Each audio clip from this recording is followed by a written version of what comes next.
Maibigan, magandang araw po sa ating lahat. Muli pong nagbabalik ang inyong lingkod. Sa araw na ito, maibigan, ay may ibabahagi na naman po ako sa inyo tungkol po sa PPPoE. Gusto ko lamang po na i-explain po sa lahat po ng ating mga kaibigan dyan, lalong-lalo na po sa atin pong mga kaibigan na talagang nagsisimula pa lamang po. So, ang video na ito ay best po para sa inyo. Para naman po ay talagang makuha ho ninyo yun pong idea ho ng paggamit ho ng PPPoE at saka connection natin papunta po sa atin pong mga vendor, ano? So, kung kayo po ay hindi pa po nakasubscribe sa ating pong YouTube channel, huwag po nyo kaligtaan na mag-subscribe, mag-like ho at mag-share ng ating video. At pinaka-importante sa lahat mga kaibigan, yun pong pag-hit po ng atin pong notification bell para sa susunod na atin pong mga video tutorial ay ma-aware ho kayo or ma-notify ho kayo na meron ho tayong mga bagong upload. So, sa araw na ito ay isa-shoutout ko muna yun pong atin pong mga kaibigan na si Carmelo Siblos at saka si kaibigang Reynanti Oy, ano? Shoutout po sa inyong dalawa, sir. At ganun din, isa-shoutout ko din po yun pong atin pong kaibigan na si John Vincent G. Barnes, no? Magandang araw po sa inyo dyan, sir. At sa ganoon din po kay Sir Carlo Alvis Vertusio Bautista. Shout out po sa inyong lahat. Magandang araw po sa ating lahat. So ngayon maibigan ay gusto ko lamang pong i-explain sa inyo sapagkat marami ho sa ating mga kaibigan na nagko-comment at nag-message ho sa atin sa Facebook na medyo po maibigan ay marami po silang mga katanungan. So sa araw na ito ay ibabahagi ko lamang po sa inyo yung mga additional or may nakaligtaan man po ako na mga explanation po dun po sa atin pong PPPoE setup, ano? Okay, so ito po yan maibigan. Again, ito yung Microtech natin, ano? So yung PPPoE, yun yung configuration ng ating Microtech na kung saan siya yung magdi-divide o siya yung maglilimit ng speed dun po sa atin pong mga vendor, ano, or client. So dun lamang po tayo mag-focus sa vendor muna mga kaibigan. Ganito mga kaibigan, halimbawa yung ating internet or ISP natin, Starlink man yan, Globe or PLDT, kung anong ISP man na gamit ho natin. Halimbawa, ito po ay meron po siyang 200 Mbps na speed, ano? So, yung 200 Mbps speed, para ma-divide natin siya, mabigay natin dun sa ating vendor ng tama, mga kaibigan, na talagang timbang yung maibibigay natin na speed dun sa ating pong vendor. Para hindi po mag-aagawan, ano, ng internet speed. So, halimbawa nga, meron tayong 200 Mbps plan. So, ang trabaho ni Microtech, ito po maibigan, na naka-PPPoE configuration, siya yung magdi-divide, ano? So, gagawa tayo dito ng, meron siyang username and password dito. Okay? So, nakita ho ninyo, meron po tayong switch hub dito kasi dito po dadaan yung internet ho natin from Microtech papunta sa switch hub. Si switch hub naman, siya yung bridge. Mga port niya, halimbawa meron po tayong 8 port or 16 port. So, siya yung bridge papunta dun sa ating vendor. Yan. Okay, so dito muna tayo. So, si Microtech maibigan, halimbawa na-config na po, naka-PPPoE na siya. Meron po siyang configuration na 20 Mbps, 30 Mbps. Halimbawa na lamang 200 Mbps na divide ho natin sa 4 kasi halimbawa 4 po yung vendor natin. So divide 4 natin is nasa 50 Mbps each, okay? Pero hindi naman po talaga sasagad yan ng 200 Mbps. Ibibigay lang natin, halimbawa 200 Mbps, ibigay mo lang is 40 Mbps. Okay na po yun mga kaibigan. 40 Mbps kada vendor, ano? So nga pala, yung Microtech, meron pong port yan na 5, depende po sa model mga kaibigan, ano? So, halimbawa sa Hex, meron pong 5 na pwede nating paglagyan or 4 na port. Okay? Pero sa ganitong setup, pwede din po ito from port 1 or Ethernet 2 pala. Isang cable lamang yung ating gagamitin papunta dun sa switch hub. Ito.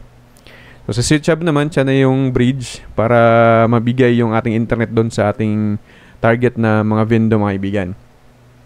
Pwede din na yung mga port dito ay gamitin natin, lagyan natin ng cable. Halimbawa, 4 lamang po ang ating vendor. So pwede din po na hindi na tayo gagamit ng switch hub. Diretso na po yan dito sa port. Dito po, mga kaibigan, sa mga port ng Microtech. Ayan, diretso na po, pwede na po, mga kaibigan. Pero sa diagram na ito ay para mas malinaw, nilagyan ko lamang po ng switch hub para isang port lang yung itong gagamitin. Pero pwede po lahat, mga kaibigan, ha, gamitin natin yan as PPPoE. Ngayon, sana ay naintindihan po natin yon na yung trabaho ni Microtech ay yun lang, yung siya yung maglilimit, siya yung yun nga, maglilimit ng speed doon sa atin pong mga vendor, O ngayon, so yun mga kaibigan, yun yung trabaho niya, yung PPPoE, siya yung pabalik-balik yung storya natin, mga kaibigan, limit ng speed, okay? So yung trabaho lang ng switch hub dyan is bridge lamang po siya, okay? So bakit meron pong MediaCon? Ang MediaCon, gagamitin natin yan kapag malayo po yung atin pong vendor sa location ho natin. Okay? So yung ISP, PPPoE, Microtech or switch hub, nasa bahay mo yan, sa main location mo yan. Tapos ito ding mga MediaCon, syempre nasa location mo din yan, mga kaibigan. Nasa iisang lugar or bahay yan. Kung saan man yung main server mo, mga kaibigan. So pwede naman na hindi natin gamitin yung MediaCon kung malapit lamang po yung atin pong vendor. Halimbawa, nasa 10 meters, nasa gilid lang ng ating bahay. So gamitan mo lang siya ng UTP cable. No need na nagagamit ka pa ng MediaCon, mga kaibigan. Okay? So di na kailangan na gagamit pa tayo ng MediaCon. So ngayon, gagamitin natin ang MediaCon, ang trabaho ni MediaCon, siya yung tulay din, na para aabot dun sa 1 kilometro na ating vendor. Halimbawa, yung vendor natin ay nasa 1 kilometro. So sila yung tulay, So ito yung fiber optic cable na gagamitin na nilalagay ng mga lineman dyan sa poste. Pero sa ngayon ay dapat meron ho talaga tayong GPA na tinatawag, Joint Pole Agreement, mga kaibigan, sa electric cooperative ho natin kung saan man po tayo naroon. Importante po kasi yon para may authorization ho tayo na magkakabit doon sa poste, mga kaibigan. Importante po yon. Okay, so MediaCon A, papunta yan sa MediaCon B, 1 kilometro. Pagkatapos, kung makikita ho ninyo, diagram lamang po ito, mga kaibigan, baka kasi malilito kayo. So, ito pong cable na ito, UTP cable, hindi po mataas yan. Sa diagram lamang po yan natin. Okay? So, MediaCon, magkatabi lang yan sa ating pong mga vendor. So, si MediaCon, papunta dun sa atin pong vendor. Kung tayo po ay gumagamit ho ng software na meron na pong PPPoE, no need na din, pwede na din po na hindi tayo gagamit ng router, na naka-PPPoE. Kasi pwede pong i-direct natin dyan sa vendor ho natin. Pero yun nga, dapat meron hong PPPoE settings, yung pong ating pong software na ginagamit gaya ho ng Easy Wi-Fi, okay? So, itong username at saka password, ito po ay galing sa Microtech ho natin. Hindi po gagana yung atin pong vendor or router, Mercusys, kung dadaan pa siya sa router, kung wala pong username and password na i-encode ho natin doon, i-input ho natin sa atin pong PPPoE system. Hindi po gagana yan. Wala pong internet na papasok dyan. Pag na-input ho natin yung atin pong username and password, halimbawa yung client 1 natin sa Microtech natin, nilagay natin dyan is 30 Mbps lang. So, yung makukuha nitong vendor natin dito, talagang 30 Mbps lang, Hindi sila mag-aagawan. So, ganun din sa atin pong pangalawa, pangatlo at saka pang-apat, kung ilan man yung Mbps na limit natin sa Microtech natin, yun lang yung matatanggap ho nila. Okay po. So, tandaan natin na yung ating Vendo ay ibang ano po ito, ibang connection po ito, ano? So wala po siyang connection. Halimbawa, maibigan, kapag tayo po ay pinag-uusapan ho natin ay Vendo, so wala pong connection siya dun sa, ang connection lamang niya dun sa ating Mediacon ay ano lang, kumukuha lang tayo ng internet po dyan, ano? Pero sa Vendo mismo, yung nasa loob niyan ay hiwalay po yan, ano? Yung antena, yung ginagamit sa loob, switch hub man or USB LAN, iba po yun mga kaibigan. Vendo mismo yung pinag-uusapan natin doon. Wala po siyang connection dito sa ating pong internet connection, ano? Ang dito lang sa ating diagram, eto, from ISP, Microtech, switch hub, Mediacon, magsusupply lang po yan, bridge lang po yan para aabot yung internet natin dun sa Vendo ho natin. Okay? So, pag-abot sa Vendo ho natin mga kaibigan, safety na. Halimbawa, safety na yung atin pong connection from ISP. Sureball ho tayo na talagang maganda yung paglatag ho natin or pag-wirings ho natin. Tawag dito pag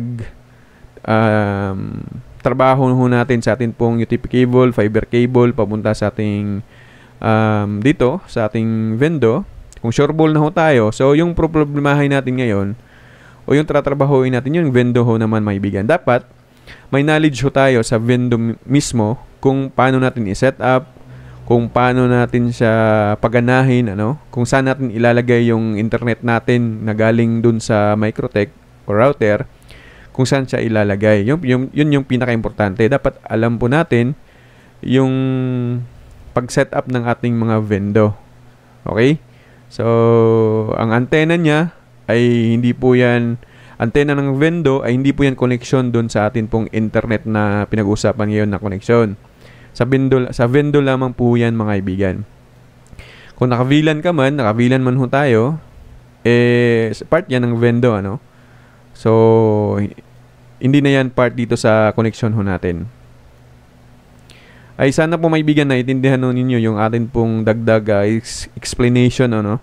Normal lang naman po sa ating mga kaibigan na talagang baguhan pa lamang po ay talagang malilito ho tayo. Yun nga yung sinasabi natin na tatawanin mo lang yan in the future, ano? Pag alam mo na po yung lahat-lahat. Actually maibigan, maganda ho talaga yung setup na ganito kapag gumagamit ho tayo ng Mediacon.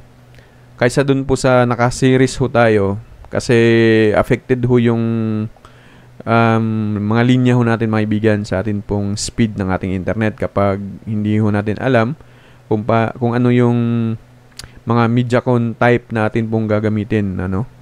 So, ito po maibigan, medyo hassle nga lang po siya kasi halimbawa nasa bahay ka, nasa location ka ng server mo dun sa bahay mo. So, kung 1 kilometer, 1 kilometro pa yan, maglalata ka pa ng wire. Tapos, ulit, 500 meters, lalatag ka naman ng 500 meters. So, bakit hindi mo na lang idugtong dito sa Mediacon? Yan. May video ko nito mga kaibigan.